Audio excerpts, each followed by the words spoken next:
Shalom, bon matin tout le monde, bon réveil. Que le Seigneur, en ce 6e jour de la semaine, nous bénisse, nous garde, nous protège pendant que nous sommes en train de finir cette semaine. Nous voulons le remercier pour sa présence malgré tout. Il a été bon envers nous d'une manière ou d'une autre. Il a été avec nous dans les moments d'épreuve, dans les moments de solitude. Il a été avec nous dans les moments de questionnement. Son esprit était là pour répondre aux questionnements de nos cœurs et pour nous rassurer. Il a été là pour nous instruire, pour nous permettre de passer à travers cette semaine. Nous en sommes reconnaissants aujourd'hui, en ce 6e jour. Et si c'est votre anniversaire, eh bien nous voulons vous souhaiter joyeux anniversaire. Soyez contents, soyez heureux, soyez conscients. Si vous êtes seul, eh bien, sachez vous n'êtes pas vraiment seul.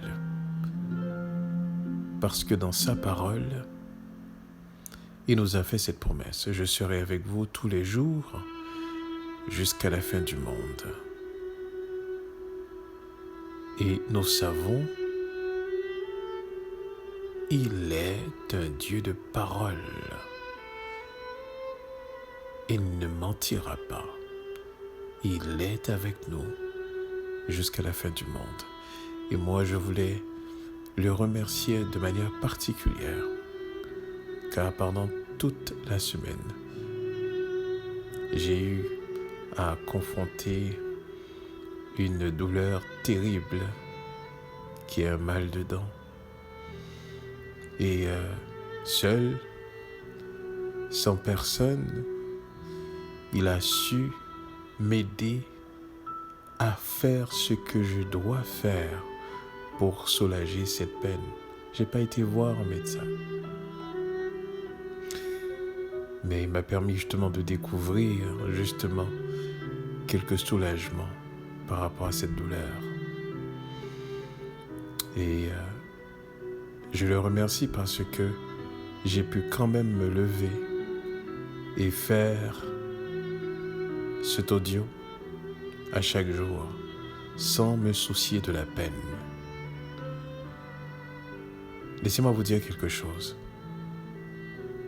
En dépit de toutes circonstances, en dépit de tout ce qui arrive, fais confiance au Seigneur. Cette confiance peut paraître farfelue. Cette confiance peut paraître exagérée dans les yeux de certains. Mais laissez-moi vous dire quelque chose. Faites confiance entièrement au Seigneur de A à Z. N'essayez pas de donner un coup de main au Seigneur lorsque il vous donne des instructions claires. Faites confiance absolument à Dieu. Nous avons vu durant la semaine dans le psaume 84, il est révélé qui nous a tracé, qui nous a donné des chemins tout tracés dans notre cœur. Et qu'il nous accompagne dans la vallée de Baca. Considérez votre passage sur cette terre comme la vallée de Baca.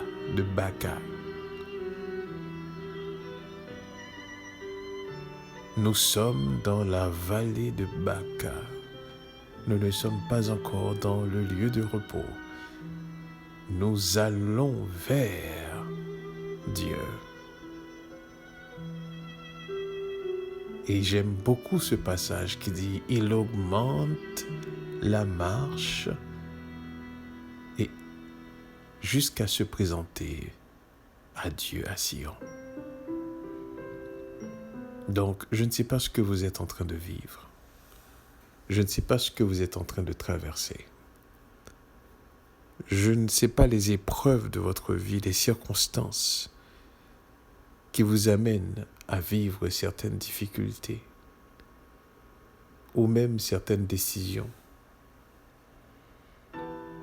Mais il y a une chose certaine que je peux vous dire.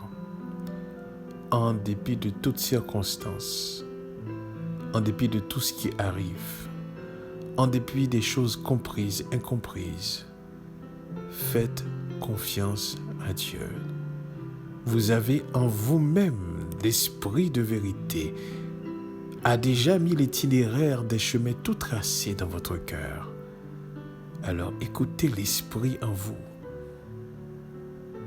Faites la différence entre l'esprit de Dieu en vous et votre tendance. N'ayez aucune crainte, ni de la solitude, ni de l'abandon, ni du rejet, ni de l'incompréhension, ni de l'isolement, ni du monde, de personne ou de quoi que ce soit. Mais laissez-vous diriger par l'Esprit de Dieu. Aussi simple que cela. Donc quand il dit, il est là, avec vous tous les jours jusqu'à la fin du monde, eh bien sa présence est certaine. La question qu'il faudrait se poser maintenant peut-être, c'est à quel point en sommes-nous conscients? Voilà ce qui fera toute la différence. En ce 6e jour de la semaine, peu importe ce que vous entendez, peu importe ce qui se dit,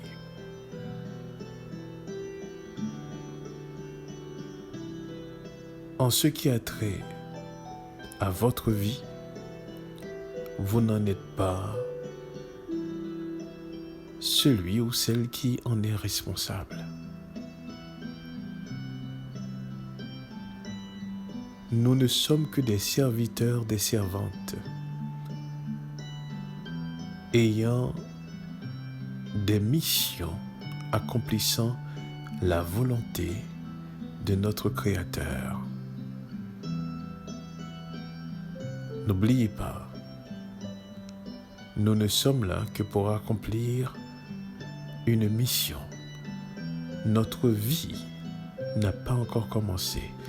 Disait Paul, notre vie est cachée en Yeshua. Quand Yeshua, notre vie, apparaîtra, nous aussi nous apparaîtrons, c'est-à-dire nous commencerons à vivre. Mais pour l'instant, nous sommes en mission. N'étalez pas votre vie comme tout le monde. Ne regardez pas votre vie comme tout le monde. Car vous n'avez pas la vision de tout le monde. Comprenez bien ceci.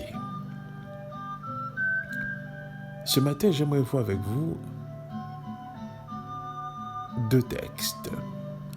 Un texte dans le livre de Job, au chapitre 19, au verset 25. Un autre texte dans le livre d'Ézéchiel, au chapitre 12, au verset 23. Je lis pour vous. Mais Job 19, verset 25. Mais je sais que mon Rédempteur est vivant et qu'il se lèvera le dernier sur la terre. Quand ma peau sera détruite, il se lèvera. Quand je n'aurai plus de chair, je verrai Dieu.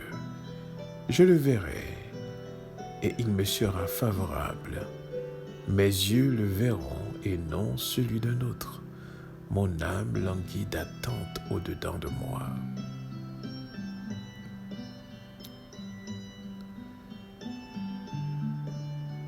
Maintenant, je vais vous lire le texte d'Ézéchiel, chapitre 12 au verset 23. Je lis pour vous. C'est pourquoi, dis-leur, ainsi parle le Seigneur l'Éternel.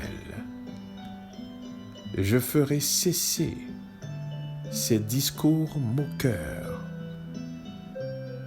On ne les tiendra plus en Israël. Dis-leur au contraire, les jours approchent et toutes les visions s'accompliront.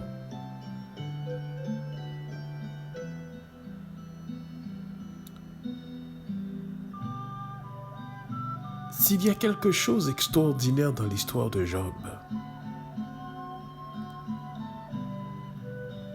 ce n'est pas forcément sa perte, quoique c'est extraordinaire, de perdre ses 7 enfants, les biens, d'être abandonné par sa femme, d'avoir une maladie qui ronge le corps, être parmi des amis qui ne nous comprennent pas. Qu'est-ce qui peut être plus pire que ça? Mais dans l'histoire de Job, ce n'est pas du tout ça qui est intriguant. C'est qu'en dépit de toutes circonstances de sa vie, des pertes, il y a un attachement, une compréhension que Job a d'Élohim qui est extraordinaire.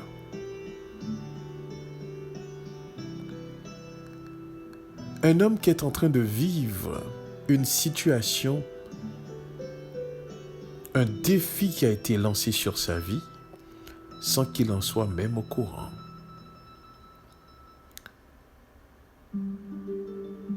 Et il ne savait même pas. Disait-il qu'il voudrait que ces paroles fussent écrites, qu'elles fussent écrites dans un livre, qu'il voudrait qu'avec un burin de fer et avec du plomb qu'on puisse pour toujours graver dans le roc ces paroles. Mais au lieu du livre,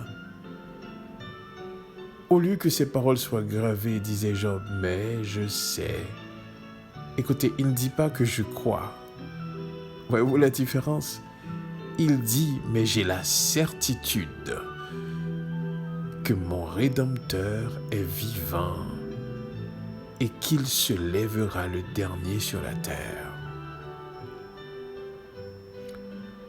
C'est-à-dire, pendant le passage des choses que je n'arrive pas à comprendre, pendant les choses que je n'arrive pas à expliquer, pendant les moments où est-ce que je suis amené à questionner, pendant les critiques, pendant le rejet, pendant l'abandon, pendant les événements inexpliqués, devant les défis de la vie,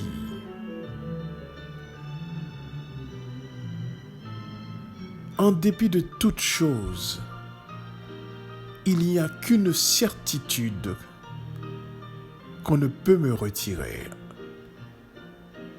C'est que je sais. Je sais que mon Rédempteur est vivant et qu'il se lèvera le dernier sur la terre. Il ne peut y avoir d'autre personne ayant le dernier mot que lui-même. Il ne peut avoir d'action finale dans la scène que son action. Et disait Job,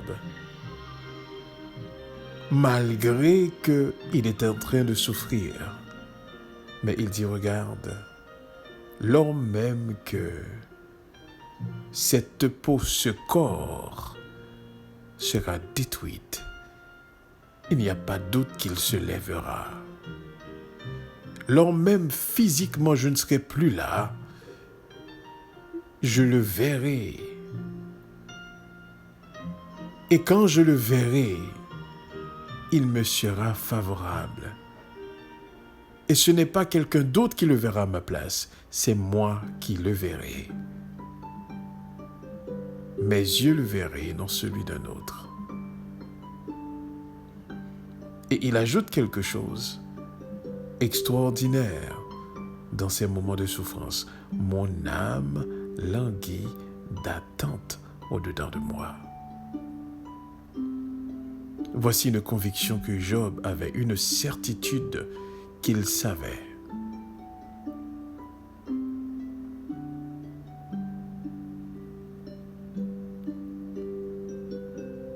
Est-ce que vous avez cette certitude ce matin? Est-ce que vous avez la certitude que votre Rédempteur est vivant et qu'en dépit de toutes circonstances, qu'il se lèvera le dernier sur la terre?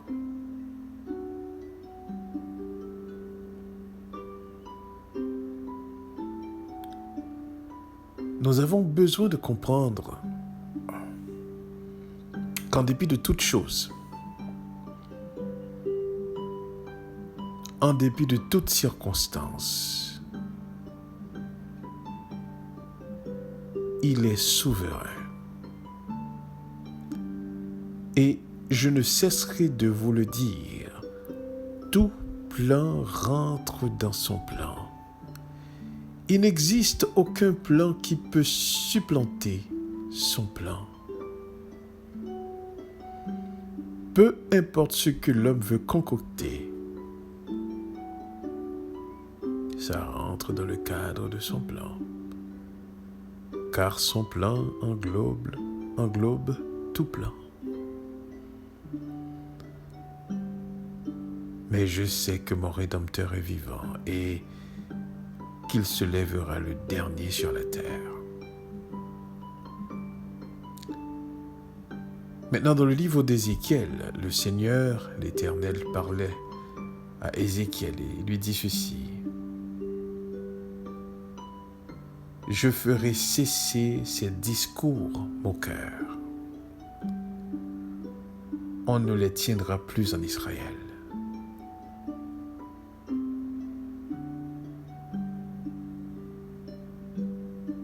Et c'est quoi ces discours moqueurs? Eh bien, dans le verset 22, il nous l'explique. Il dit à Ézéchiel, fils de l'homme, que signifient ces discours moqueurs que vous tenez dans le pays d'Israël? Et c'est quoi ce discours? Le voici. Les jours se prolongent et toutes les visions restent sans effet.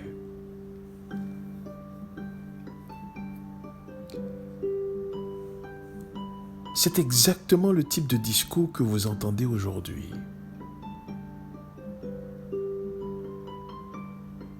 Oh, on a parlé du retour de Yeshua. Tout est mélangé. On avait dit ci, on avait dit ça, ce n'est pas vrai. Les jours se prolongent et toutes les visions restent sans effet. Cela m'a permis de comprendre qu'en Israël, on était au courant, justement, de la parole d'Élohim. Mais on ne les comprenait pas. Et on utilisait cette parole pour pouvoir accomplir ses propres désirs. On attendait justement l'accomplissement de ces paroles en fonction de nos besoins. Et quand cela ne se faisait pas, eh bien, on avait ce discours moqueur.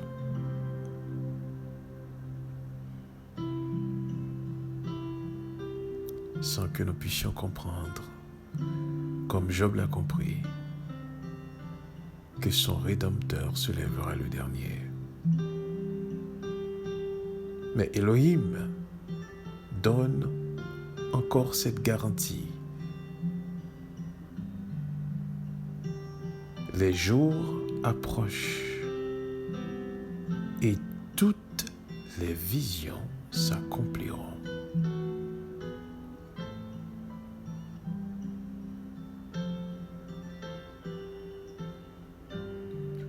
Peu importe la façon que les gens veulent voir, veulent comprendre, nous devons toujours regarder et attendre les actions de Dieu.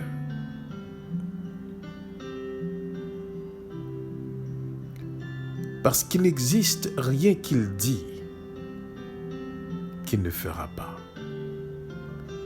Et durant cette semaine, j'ai posé un défi, que quelqu'un vienne me dire, fût-ce en discussion, fût-ce en questionnement, quelle est la chose qui a été dite par Elohim et qui n'a pas eu écho d'accomplissement.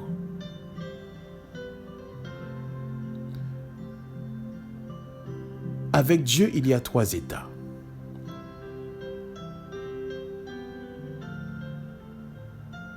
Soit que sa parole s'est accomplie, soit que sa parole s'accomplit, soit que sa parole s'accomplira. Je répète, la parole de Dieu n'a que 3 états. Soit qu'il s'était accompli, soit qu'il s'accomplit, soit qu'il s'accomplira. Il n'y a pas d'autre possibilité. C'est pour ça, dit-il à Ézéchiel de dire au peuple d'Israël, dis-leur au contraire, les jours approchent et toutes les visions s'accompliront. Parce que voyez-vous, Dieu a un itinéraire, il a un timing.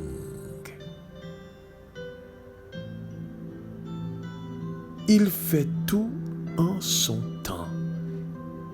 Pas le temps de l'homme, pas en vertu de l'homme, mais en vertu de sa souveraineté. Car il agit non en fonction de l'humain ou de X ou de Y, mais en fonction de lui-même. Voilà ce qui fait toute la différence. Dis-leur au contraire, les jours s'approchent, les périodes s'approchent, les moments s'approchent, le temps s'approche et toutes les visions s'accompliront.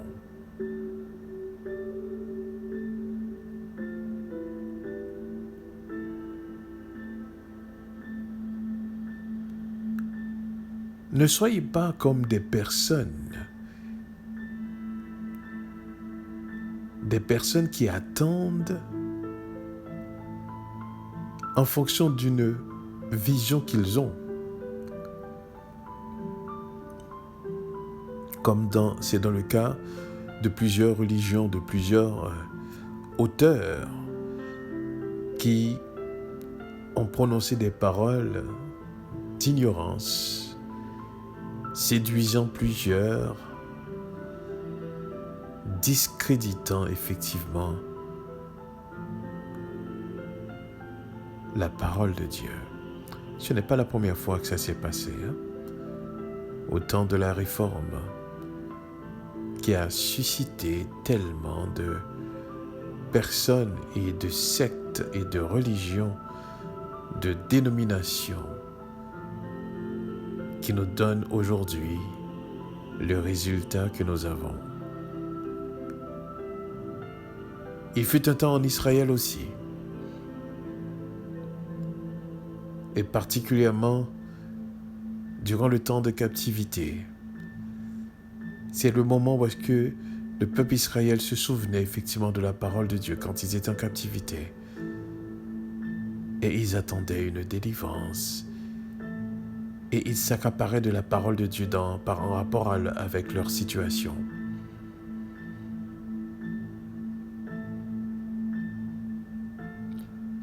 Dieu a un timing pour chaque chose. Disait l'Ecclésiaste, un temps pour chaque chose.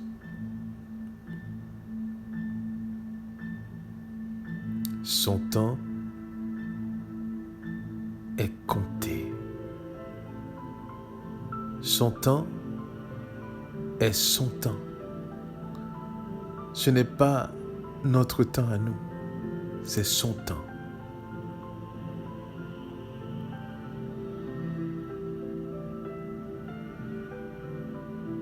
Ce que nous devons avoir et comprendre, c'est la certitude qu'a démontré Job. Il sait que son Rédempteur est vivant et qu'il se lèvera le dernier sur la terre.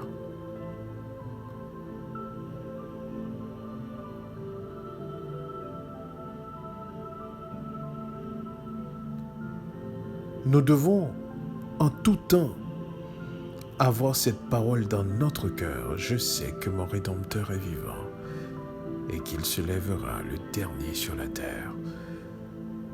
Et à chaque circonstance de la vie que nous prenons comme un point final, nous devons nous répéter cette parole. Je sais que mon Rédempteur est vivant et qu'il se lèvera le dernier sur la terre.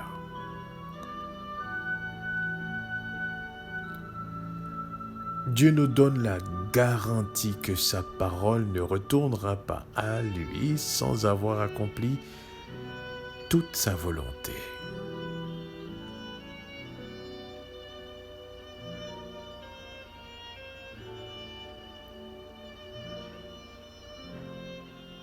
Je sais que mon Rédempteur est vivant et qu'il se lèvera le dernier sur la terre.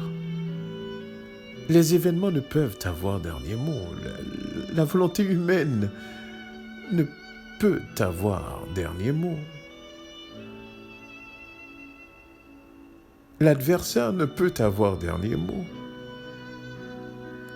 C'est pour ça qu'il se révèle, Elohim se révèle, comme le premier et le dernier. Comme l'alphabet grec, l'alpha et l'oméga, comme le commencement et la fin.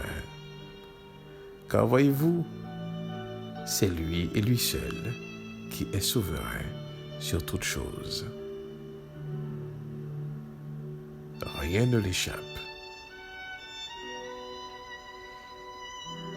Lorsque nous comprenons et nous nous efforçons d'acquérir la compréhension par le roi Kodesh que tout plan rentre dans le plan de Dieu. Écoutez, laissez-moi vous dire quelque chose. Il n'y a rien qui soit étonnant. Et nous avons la certitude, rien ne l'échappe. Rien ne peut échapper à ce Elohim, à ce Dieu extraordinaire.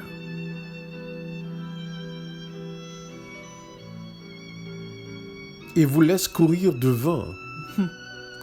Il vous laisse vous essouffler.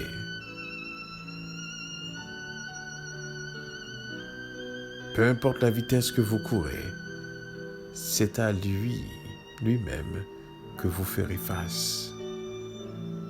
Car rien ne l'échappe.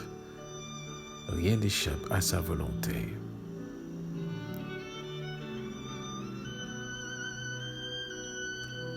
Mais je sais que mon Rédempteur est vivant et qu'il se lèvera le dernier sur la terre.